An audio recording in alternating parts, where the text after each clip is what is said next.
Hi Aries, welcome to Higher Source Tarot for your April mid-month tarot reading. This is for all Aries, Sun, Moon, Rising, and Venus. And if you are celebrating a birthday, happy birthday to you. I hope you are having a fabulous day, week, season, and all is well. If you're new to the channel, welcome to you. I post new readings every Friday and then again on Monday. Mondays are a different format every week, so if a reading doesn't resonate, you can always check back in a couple of days and watch a new reading, or just look around on Mondays. There's a variety of different formats available for you there. And thanks to everybody for subscribing and just watching readings and hitting that like button. I do appreciate it, and I thank you for that. And if you haven't subscribed, I'd love to invite you to become a subscriber. Then you'll know when anything new is posted here.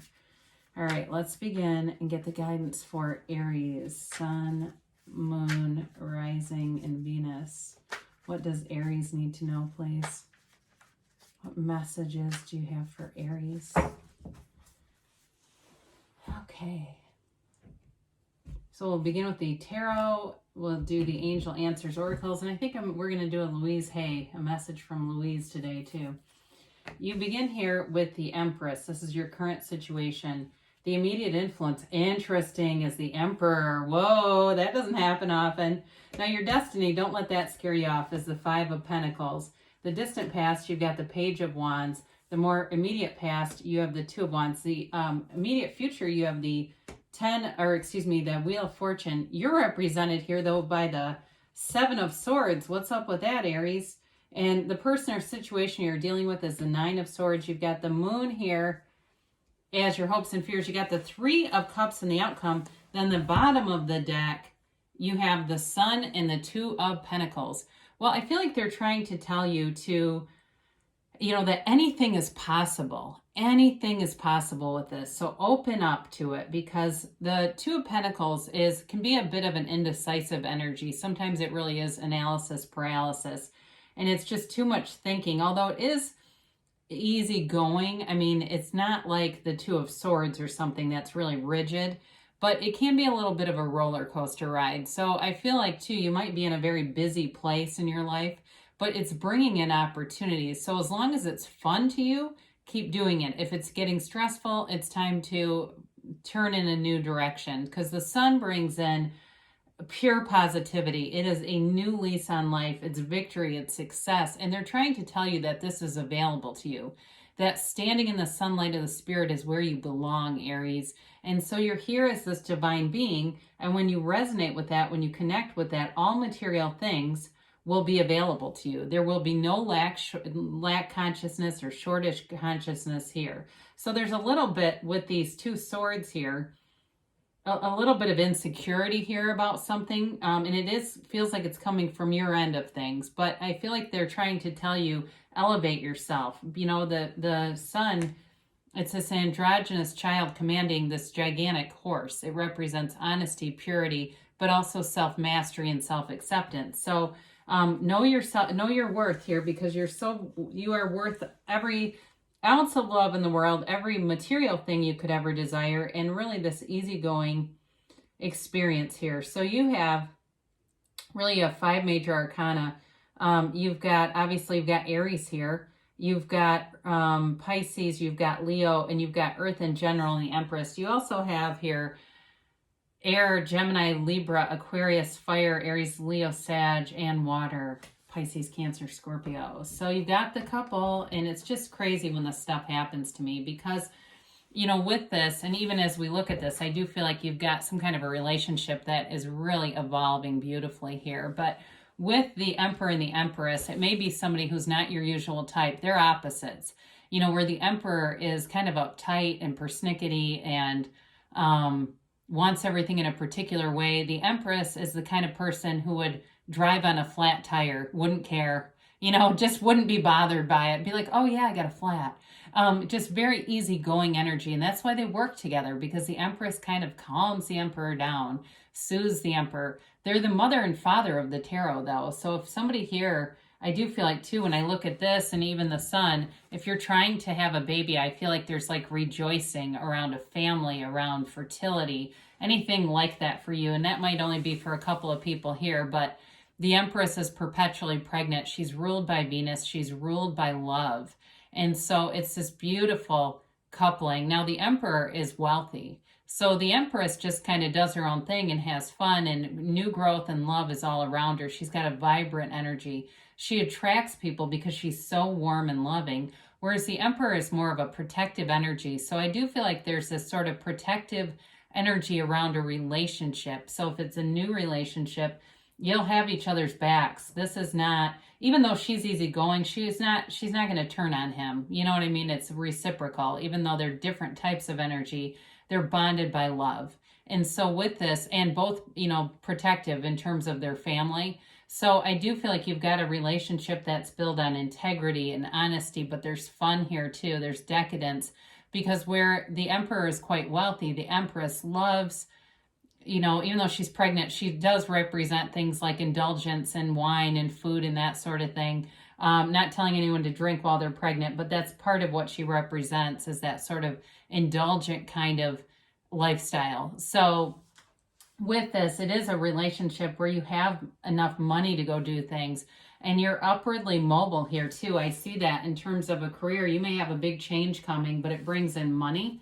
So I feel like the Five of Pentacles here it has to do with something about limiting beliefs from your family of origin, or just through sort of those foundational aspects of your upbringing. If you had a family that really had lack consciousness, that said money is just not accessible to us, or if they said things like, we're so dysfunctional, saying things like that and believing it you're going to keep attracting dysfunction. Don't do that. Allow yourself to separate from that energy, unless you enjoy that for some reason. But with this, I feel like you're moving away from those limitations. You're walking away from it.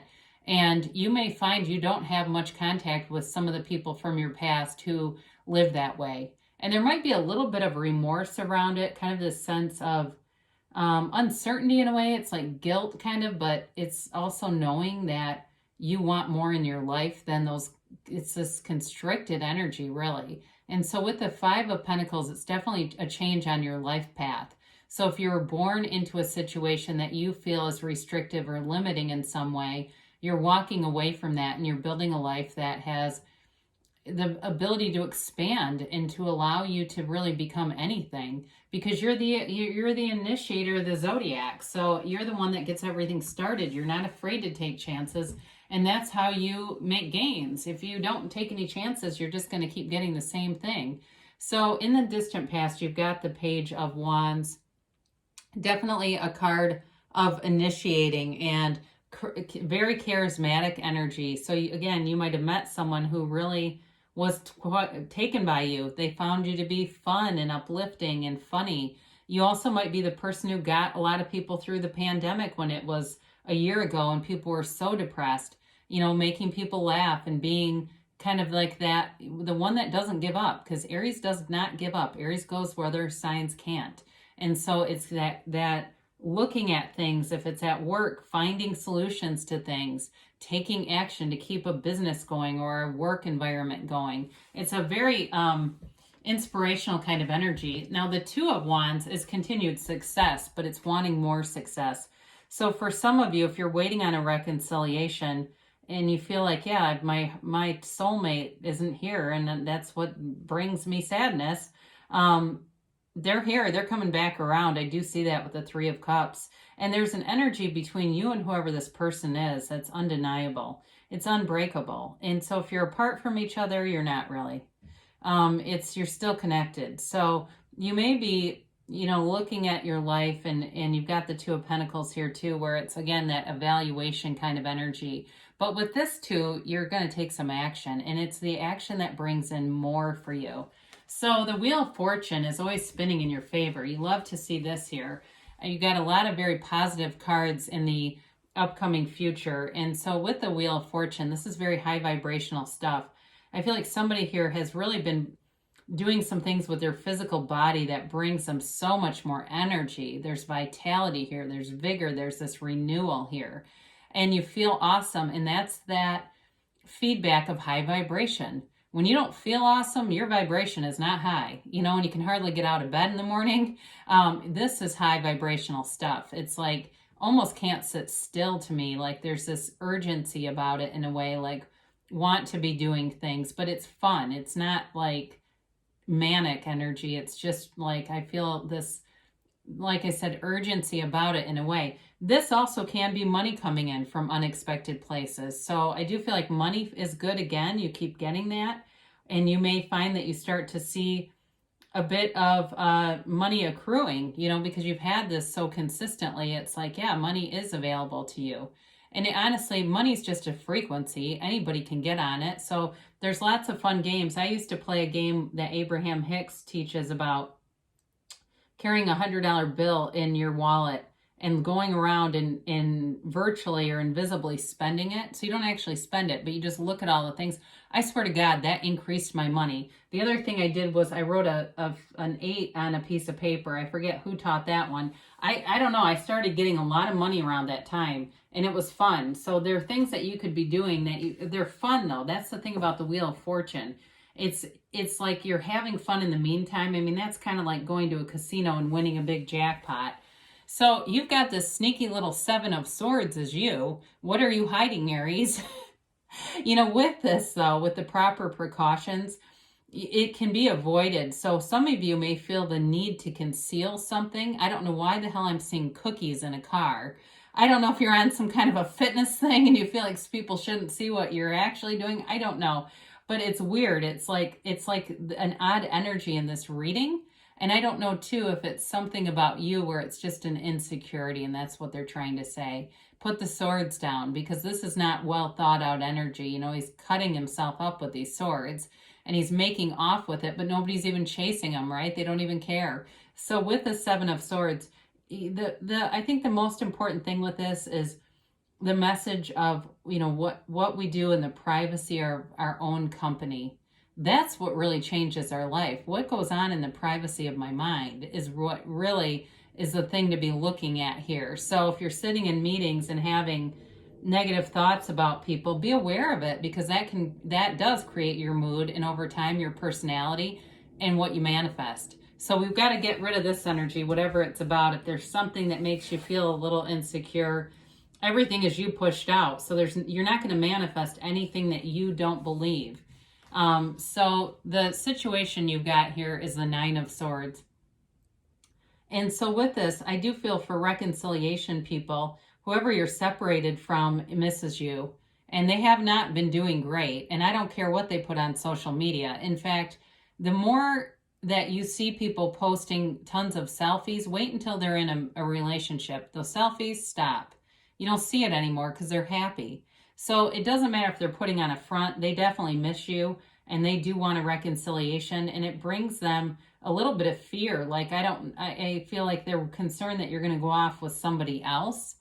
If it's a new situation or it's work related, there may be some small setback here with this person, but again, it feels like it's more on their end than anything that necessarily is directed towards you. It's not about you, I guess, is what they're trying to say. But they may be going through something here that brings them a little bit of distress. If they're a homeowner, I feel like they have some kind of an issue at their home they need to take care of. Feels like a mechanical thing to me. I know that's really random, but again, that may be a new person, or it could be something like a car issue. It's not, again, I don't feel like it's coming from an emotional realm as much as it's like, it feels mechanical. I just keep getting that. So the moon is in your hopes and fears, and this is all about hidden intentions coming to the light. So again, for reconciliation, people, that stuff's going to come forward. Somebody's feelings, they're going to be more open about sharing how they really feel with you. And it's also, though, a card of great meditation. This is the seat of the soul. All comes from the soul. All comes from within. So everything around you has come from within you. And so recognizing that really empowers you and gives you your own personal power back. So you've got the 3 of Cups and the outcome. And what a beautiful energy. It's celebration. It's appreciation. It's dancing. It's joy. It's going out, having fun. Some of you may have something with your work where you go out and do kind of a bonding thing. It just feels really uplifting and fun, though. Lots of laughter here, lots to be happy about, all right? And in terms of a relationship for reconciliation, it's a reunion. So be aware of that, because you do have somebody here that would like to come back, at least for some of you. Others of you, again, it may be the passing of this Nine of Swords is brief, and then you get back into the Three of Cups kind of energy where it seems like, you know, car schmar, who cares? We're back to celebrating. So let's see what the angels have to say here for Aries.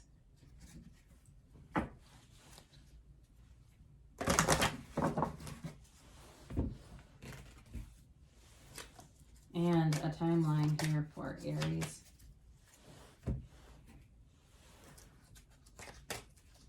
And a yes, no, maybe.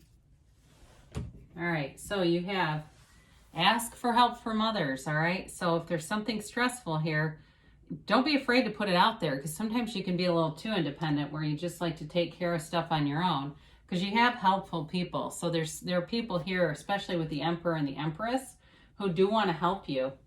Listen to your intuition. So with the Moon, use your intuition as your guide. Those intuitive hits, you take the inspired action and boom, within the next few months. So things are definitely moving forward for you. Now they say there's something better. So when you get this, when you are asking your angels, what do I need to see? Or if you are specific about your intentions, I want this or something better. And they will work it out for your highest good, because sometimes our ego will play things small, but you've got a big opportunity here. Everything is working out for my highest good. So this is a message from Louise Hay. I like that. It really does coordinate with this. Trust that even in challenging times, the universe only wants the best for you. So good things are coming for you, Aries. I love you, and I'll be back again soon.